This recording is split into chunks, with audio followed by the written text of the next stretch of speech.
Hello and welcome to the Fit Like a Girl podcast. My name is Jackie Lindahl. I am a mom of two, an avid coffee drinker, and a certified personal trainer. I have been in the fitness industry for nearly 10 years, and I help women get fit, strong, and lose weight without losing their damn minds. If you're looking for help on achieving your health, weight loss, and fitness goals without all the fitness industry confusion and BS, you have come to the right place. Hello and welcome back to the Fit Like a Girl podcast. My name is Jackie. Thank you so much for listening. Today's podcast, I wanted to talk a little bit about plateaus. I got a question from one of my clients about plateaus recently and how to get past them. So I wanted to chat about that today. What is an actual plateau? What might not be a plateau, but is perceived as one? And then also how to bust past them. And this could be related to your strength training, your workouts, or even your weight loss goals. But first off, we'll do a little life update. It's cold season. I unfortunately have a cold today. So I imagine I'll be doing a lot of editing in this episode to edit out my coughs and sniffles and things like that. So if any sneak through, I apologize in advance. Otherwise, it is now the beginning of November. We just finished up with October and Halloween and everything like that. Halloween was lots of fun with my girls. They are at the age now where they're starting to. My oldest definitely gets it and understands Halloween. My youngest is starting to get it. So when we started trick or treating, at first she was like, "You want me to be going to strangers' houses and they just give me candy? What the fuck?" But then towards the end, she was actually pretty stoked about it and excited.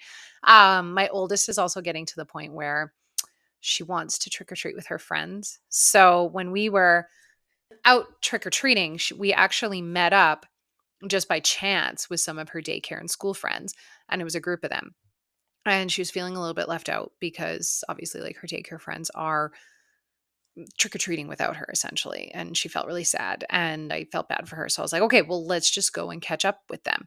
So we did. But of course, being 5-year-olds who are super excited about trick or treating, the group of them just took off down the street.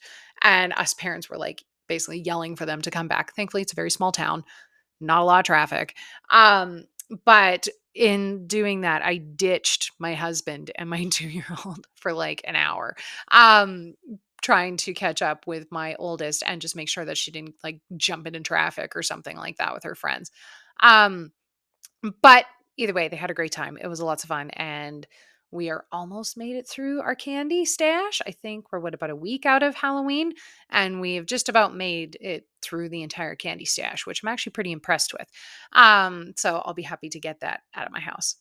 Other things that are new in life, honestly, not a whole heck of a lot. It's getting to be into the fall and with the holidays looming over us, I'm definitely starting to plan ahead for the last couple months of the year and then looking into 2025 and my goals for 2025 and things like that.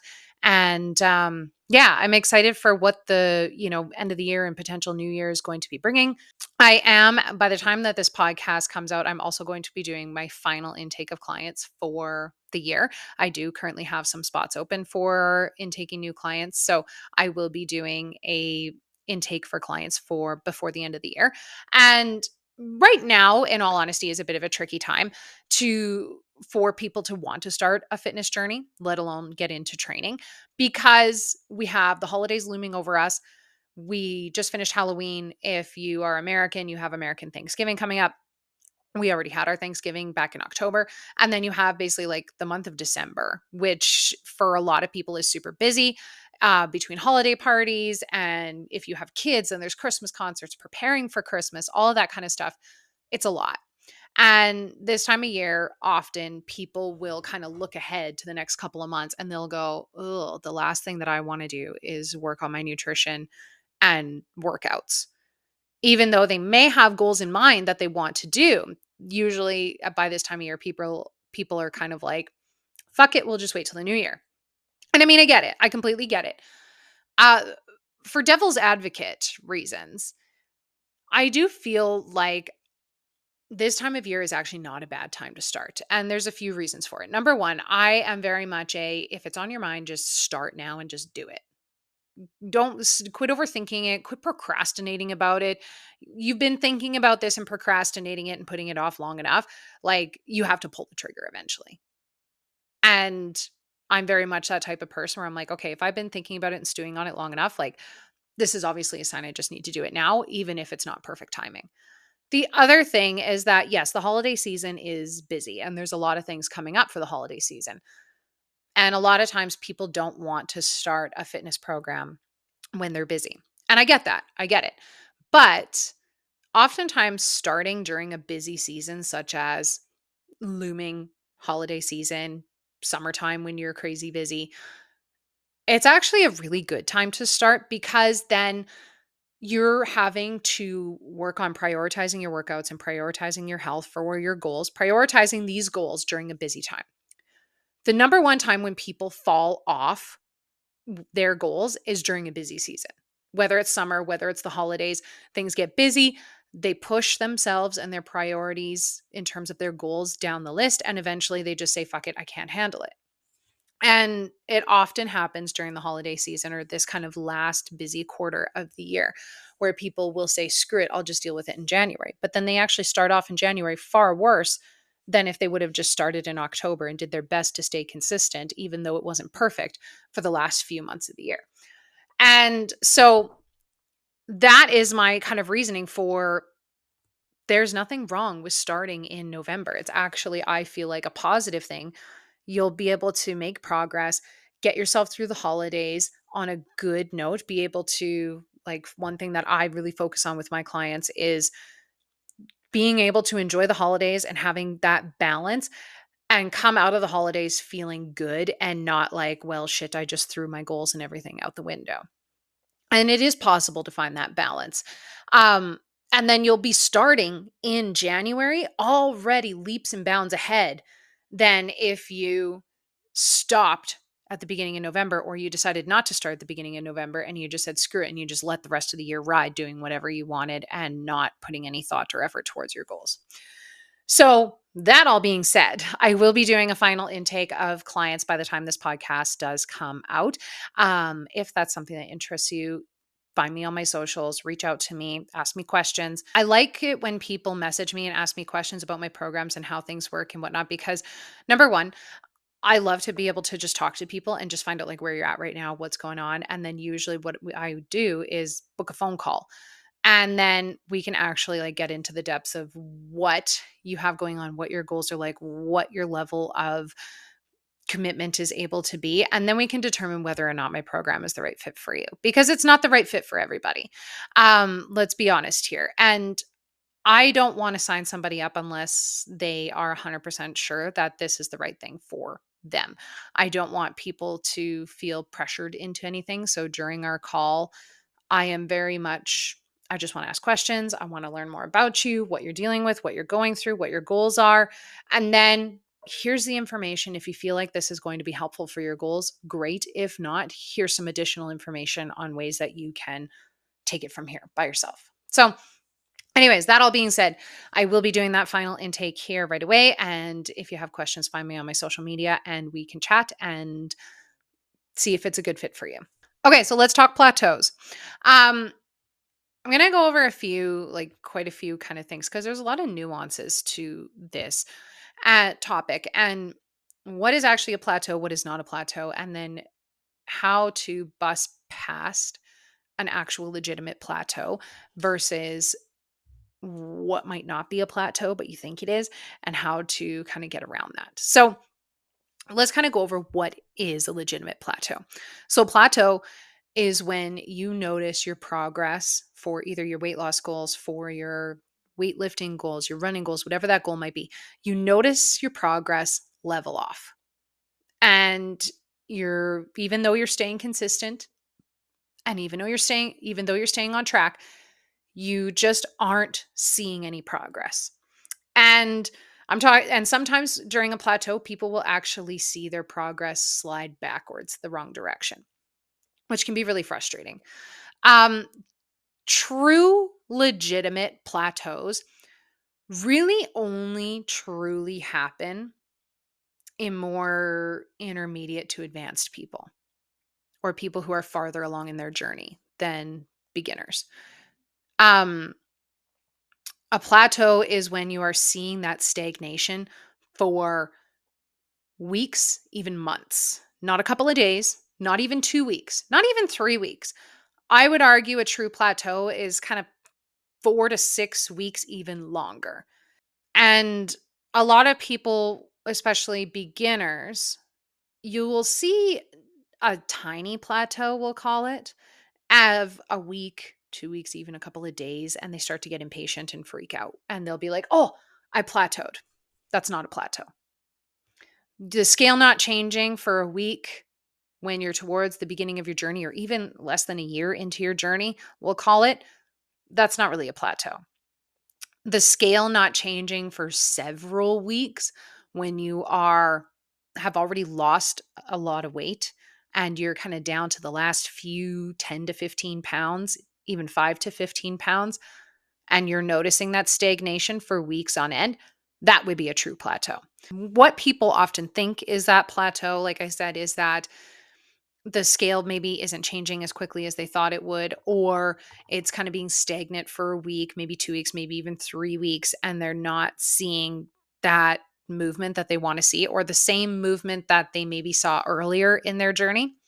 Because one thing that people forget is if you have a lot of weight to lose, for example, say it's a weight loss goal and you have 50 to 100 pounds to lose, generally your weight loss at the beginning of your journey will be very quick. You'll be losing quite a few pounds a month and it's going really quickly. And then eventually it's going to slow down. Your rate of weight loss is going to slow down, where maybe you're only losing a couple pounds a month. And a lot of people will consider that to be a plateau. That is actually normal. It's completely normal. It's the same or similar adaptation that when you start lifting weights, you will experience what's called newbie gains, where you are increasing the weight almost every single week at first when you first start lifting weights. And you feel like you're getting stronger and gaining muscle really quickly. Then after about 6 months, that starts to taper off, and the rate of increasing your weight and the rate of building new muscle and everything slows right down. And a lot of people, so for weight loss and weight training, just like for weight loss, the leaner you get, the harder it is to lose weight. With weightlifting, the more advanced you get, the harder it is to keep increasing. And a lot of people will see these situations and they'll think that they're plateauing, when really it's actually just your body is not adapting as quickly to the stimulus, whether it's a weight loss stimulus through calorie deficit or a strength training stimulus through weightlifting. It's just not adapting as quickly. And you have to do a little bit more stimulus or be a little bit more consistent with that stimulus to see the changes that you want to see. What people see with these small plateaus is oftentimes it's them just being impatient. So they'll see at first the scale going down really quickly, and then after a while it might get stagnant for a few weeks, or they're just kind of bouncing around between 3 to 5 pounds, but it's not really going anywhere. And they'll think, oh my God, I'm in a plateau. I'm in a plateau. When chances are they're not. And usually just what that means is it could be some hormonal changes. Maybe you're getting closer to your period and the scale is up a little bit because of excess water weight. Maybe you're having trouble sleeping. Maybe you're stressed. That can play a role in kind of having a mini plateau where things kind of slow down a little bit for weight loss. There's a few different factors that can play at there. Generally speaking, to get past those mini plateaus, we'll call it, you just need to be patient and you need to stay consistent. Staying consistent is the most important thing, because oftentimes when people will see that tiny bit of a plateau, they freak the fuck out thinking that something is wrong. They're not doing something right. They need to cut their calories. They need to do more cardio, or they need to change programs, whatever it might be. They'll kind of have a mini freak out about it, and they'll either want to quit, change something, do something dramatic, when really all they needed to do was just fucking stay consistent and keep doing exactly what they were doing, and it will change. And a lot of people will give up at that point, and then they don't see progress. And then they wonder why every 6 months they're having to start over. It's because you reach the tiniest little bit of resistance and you fucking quit. So if you're at that spot and you have been in your journey for, let's say, less than 6 months, maybe less than a year, and you're kind of noticing, oh, things are a little bit stagnant, my weight loss has slowed down, whatever it might be, you don't need to jump to changing things. And you don't need to jump to, oh my God, everything's ruined and I might as well just quit. Be fucking consistent.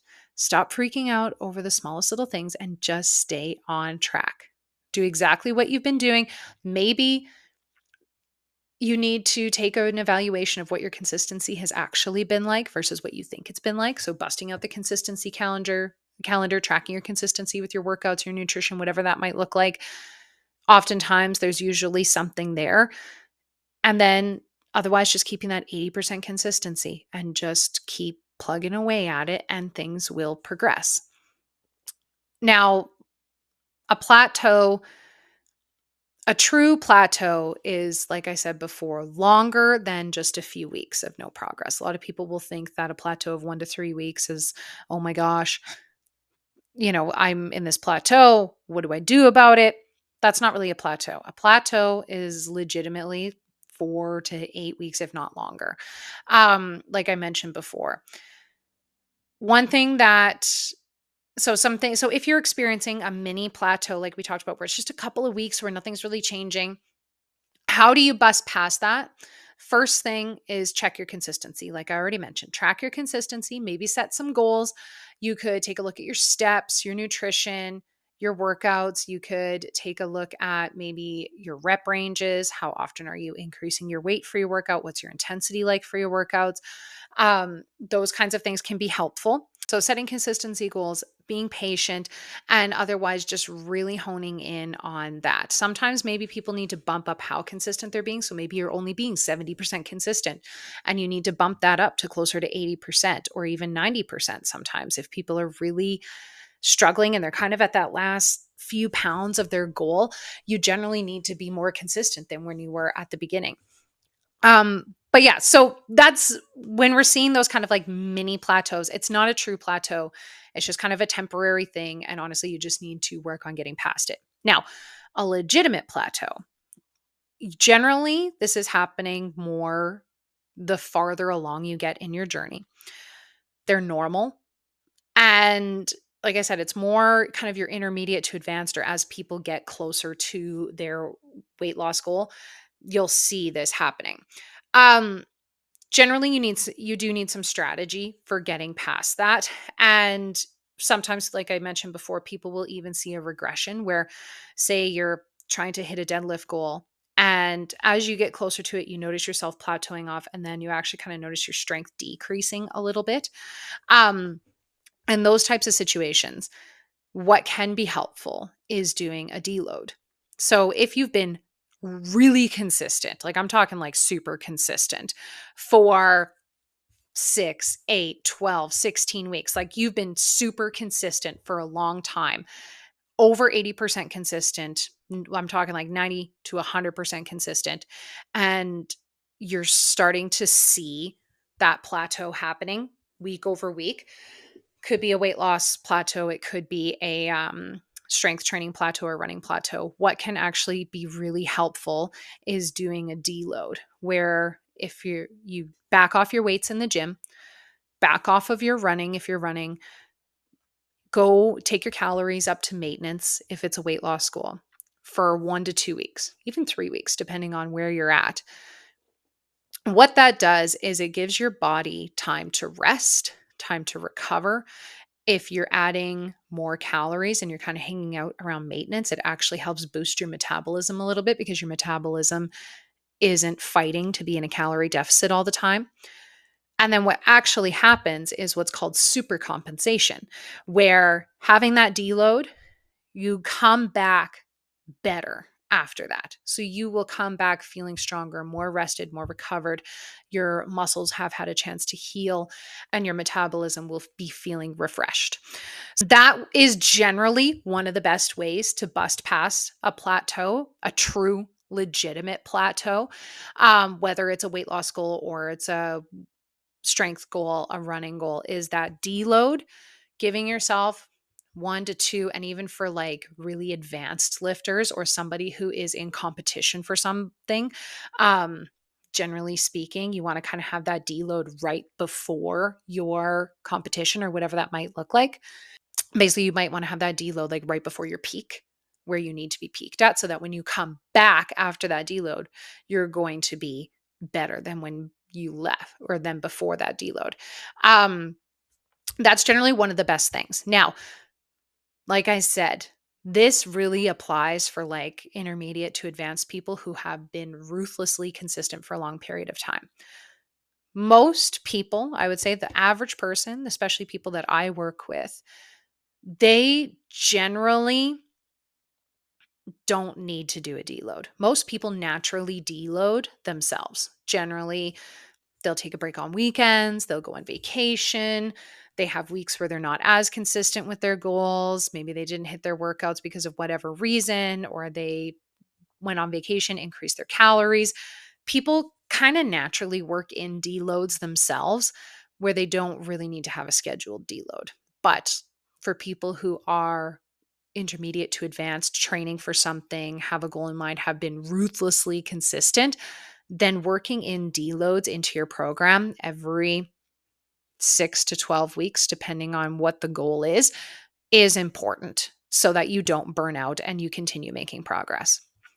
Other things that you can do to help get past a legitimate plateau: changing up your workouts a little bit. Now, this isn't necessarily having to completely change focus, but doing things like changing up your rep ranges, changing up your sets. So instead, if you've been doing 8 to 12 reps and you're finding that for weeks on end with your deadlift at 8 to 12 reps, you're just kind of stagnant, changing up those rep ranges and the weights that go along with it. So maybe you're going to do higher weight and lower rep, or alternatively, go to higher reps and lower weight so that you're focusing on that endurance and things like that. So kind of changing up your rep ranges and the amount of sets that you're doing. Sometimes if you feel like you're stuck at a certain weight for your deadlift, bench press, whatever it is, and you can't quite bust past that to the next weight, what you can do is actually increase the amount of sets that you're doing in your workout so that your total volume that you're lifting is higher. So that is something that you can do. So instead of doing 3 sets, you do 4 sets, that kind of thing.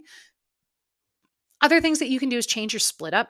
If you've been doing a upper body, lower body, full body split 3 days a week for months, maybe changing it up to a 4-day a week split, maybe changing it up to a 2-day a week full body split for a week or two, kind of doing that deload like we talked about. Changing up your splits and maybe the days of the week that you're training, maybe certain days that you're training, you're just not as well rested. Rearrange them. If you always do upper body first thing in the week, and then you're doing lower body last thing in the week, and you're finding that you're struggling with your lower body workouts and plateauing there, switch them up so that you're doing your lower body first, and then your upper body can be last during the week. Making sure that you're getting ample rest and recovery, especially sleep. Sleep is so underrated and not talked about enough when it comes to our weight loss or when it comes to our workout goals and things like that. And then sometimes changing just your performance goals if you can. So this would be for somebody who's maybe experiencing a plateau. They don't have a race or something that they're doing, but they're just finding that a certain performance goal maybe they're struggling with. So then maybe changing it up just a little bit can be helpful just temporarily. And then they can come back to that original goal and keep working at it and see improvement there. The other thing is focusing on, I started reading the Atomic Habits book by James Clear. And one thing that he talks about is just the 1% better. And he told this story about, it was the British cycling team struggling for years and years with basically not winning any competition ever, and they're losing sponsorships and things like that. So they hired this coach, and his method was focusing on just taking every little thing and making it just 1% better. So they broke down every single thing, down to the bikes, down to the gear that the bikes have, down to the clothing that the athletes used, down to hygiene habits for the athletes, like every little thing they went and improved little things on. Even the transportation, the bikes, the trucks that the bikes were trucked in, they painted white so that you could see dust and things like that, and clean the bikes and the inside of the truck better so that there wasn't any debris or dirt or anything like that getting stuck in the gears of the bikes. Making sure that the athletes wash their hands, which sounds stupid, but legitimately so that they wouldn't get sick as often, which would affect their performance. Um, all these little things they went and they just did a tiny little change to make it 1% better, 1% better across the board on every little tiny thing. Accumulated over time made a huge difference for the team. And the team eventually got to the point where they were winning Tour de France's, the Olympics. They won, I think it was like multiple medals at one of the Olympics in the early 2000s, and all of these things. It's a great example of just going and tweaking and making things 1% better. And really, this applies to any goal, not just in a plateau. This is any goal, any performance goal, but just making these little tweaks to make things just a tiny bit better. And then it adds up to a huge difference at the end. So I found that a really interesting thing. So if you are struggling in a plateau, maybe trying to find areas where you know that you need improvement. Is your sleep needing improvement? Can you tweak your nutrition just a tiny bit? Are you under the weather and getting sick and need to incorporate some better habits for that? Are your shoes that you're using at the gym not helpful towards your goals? And again, this is more towards intermediate to advanced people who are really struggling with a plateau. Maybe your pre workout fuel could be tweaked and adjusted. All of these kinds of things can make a huge difference, even if it is just tiny little tweaks here and there, can make a big difference once you put it all together. So I found that one really interesting. Um, so that's kind of a general how to bust past plateaus. Like I said, the majority of people that I deal with and that I coach are kind of more seeing these small mini plateaus and not so much these big, long plateaus and needing deloads and super compensation and all that kind of stuff. For the majority of people with these small mini plateaus that are just lasting a few weeks, it's just a matter of staying consistent, not giving up, taking your time to be patient, track your consistency, and just making small little tweaks in the gym, small little tweaks here and there can add up to be a big difference. So it's a short episode today, but I hope that you found that helpful. If you haven't already, please be sure to find me on my social media. I will post the links to my Instagram is the best place to find me in the show notes. Feel free to come and follow me over there. Otherwise, again, if you are interested in some of my coaching options or just to hear more about it, feel free to either check out my website, www.fitlikeagirl.ca. My intake form is on there that you can fill out, or feel free to, again, find me on social media and send me a message. Otherwise, I just wanted to say thank you so much for listening, and I will talk to you next time.